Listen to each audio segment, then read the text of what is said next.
अस्सलामुअलैकुम गाइस, उम्मीद है आप सब खैरियत से होंगे।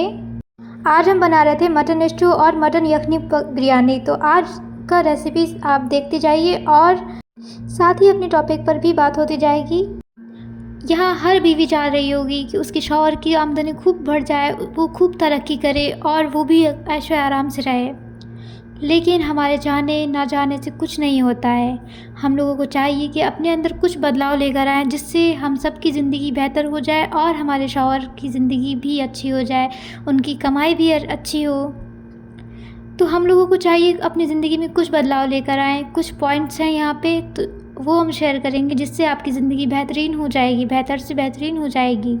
हमें अपने शौहर से कितनी हज़ारों शिकायतें रहती हैं, जैसे कि उन्हें हमारी कद्र नहीं, आपकी सैलरी बहुत कम है, आप कुछ दिलाते नहीं, आप टाइम से घर नहीं आते, आप हमें टाइम नहीं देते। आप अगर ऑफिस से शौहर थका हुआ आ रहा है, उसने बोल दिया, तो आप बोलती हैं कि क्या हम थके नहीं, क्या हम सारा दिन काम नहीं करते।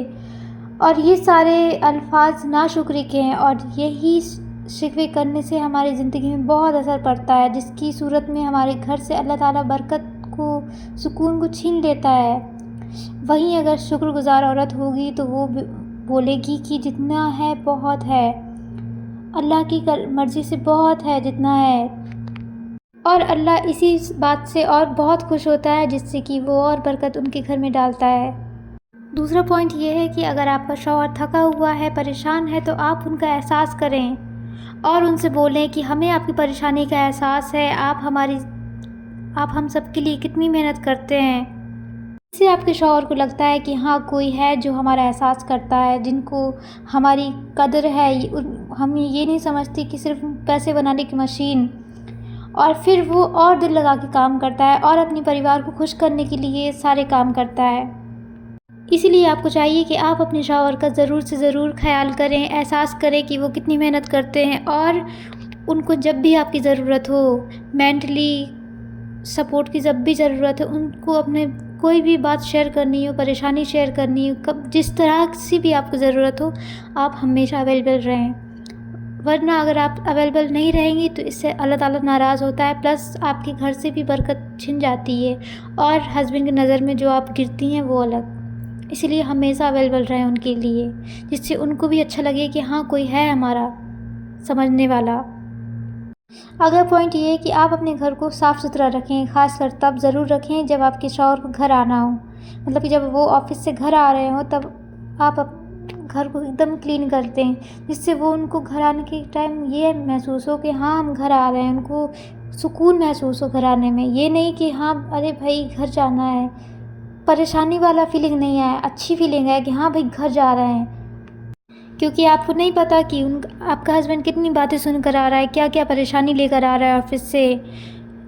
इसीलिए उनकी जो ऑफिस की परेशानी है वो घर में आने के बाद ख़त्म हो जाए, ये नहीं कि और मज़ीद बढ़ जाए कि भाई घर भी कितना फैला हुआ है, कितना बेकार सा लग रहा है।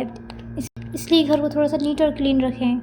साथ ही आप भी अपना ख्याल रखें उस टाइम पे, क्योंकि जब वो लोग आ रहे हो तो आप तैयार हो जाएं, थोड़ा सा हल्का फुल्का सा हो जाएं, जिससे कि उनको अच्छा महसूस हो आपको देखने में। और अगर बच्चे परेशान कर रहे हैं तो आप संभाल लें, ये नहीं कि आते ही साथ आप उन सारे बच्चों को उनके ऊपर डाल देंगे, देखो बच्चे परेशान कर रहे हैं ये वो।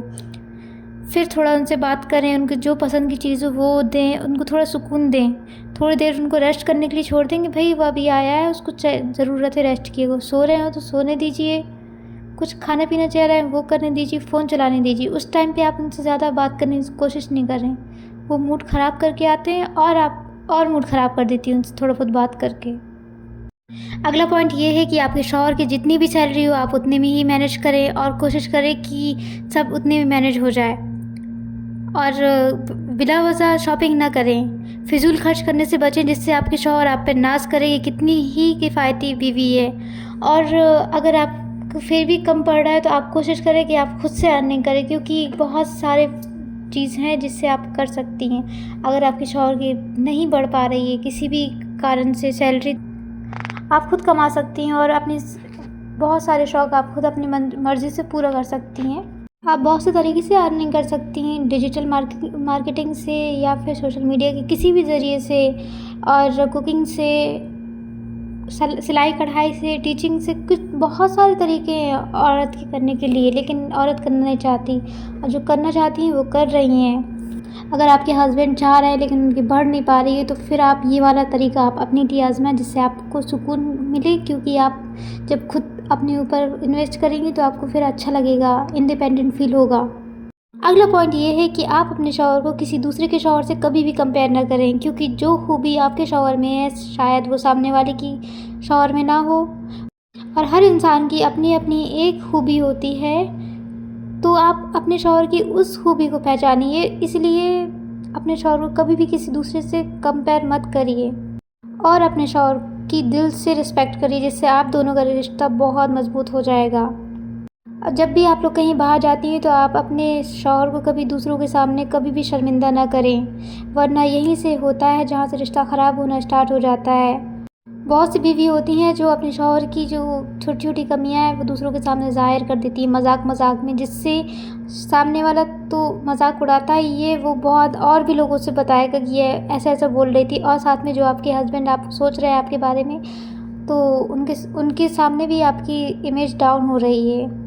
इसलिए कभी भी ये काम ना करें। जो भी आपके शौहर की कमियां हैं उनको ढाकिए, दूसरों के सामने ना जगह दिखाइए नहीं कि हाँ ये कमी है इस पे, और कोशिश करिए कि जो भी कमियां हैं उनको ढाकिए और उनको सुधारने की कोशिश करिए, ना कि आप दूसरों से बताएं कि हाँ इसके अंदर ये कमी है, क्योंकि सामने वाला आपको सिर्फ मजाक उड़ा सकेगा, कमी को कम नहीं कर सकेगा। कमी कम कर सकता है तो वो आप और आपके शौहर खुद हैं, और कोई नहीं। करना ही है तो आप अपने शौहर की खूबियों को ज़ाहिर करिए दूसरों के सामने, तो ज़्यादा अच्छा रहेगा।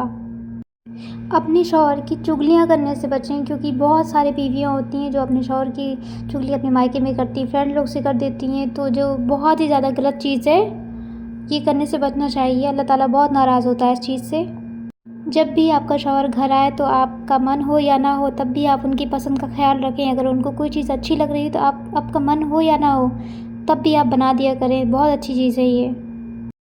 और लास्ट ये है कि आप अपने शौहर के लिए सजदों में दुआ ज़रूर किया करें, सजदों में हो या फिर जैसे भी हो, आप अपने शौहर के लिए ज़रूर दुआ किया करें, उनकी अच्छी कमाई के लिए दुआ किया करें, क्योंकि बीवी की दुआ बहुत ज़्यादा असरदार होती है और बहुत ज़्यादा पावरफुल होती है। तो इसलिए इसको कभी इग्नोर मत करें और हमेशा इस चीज़ का फ़ायदा उठाएं। अल्लाह ताला से हमेशा इस चीज़ के लिए दुआ करें कि वो आपके हालात ठीक कर दे। अगर वीडियो अच्छा लग रहा हो तो वीडियो को लाइक ज़रूर करिए और चैनल को सब्सक्राइब ज़रूर करिएगा।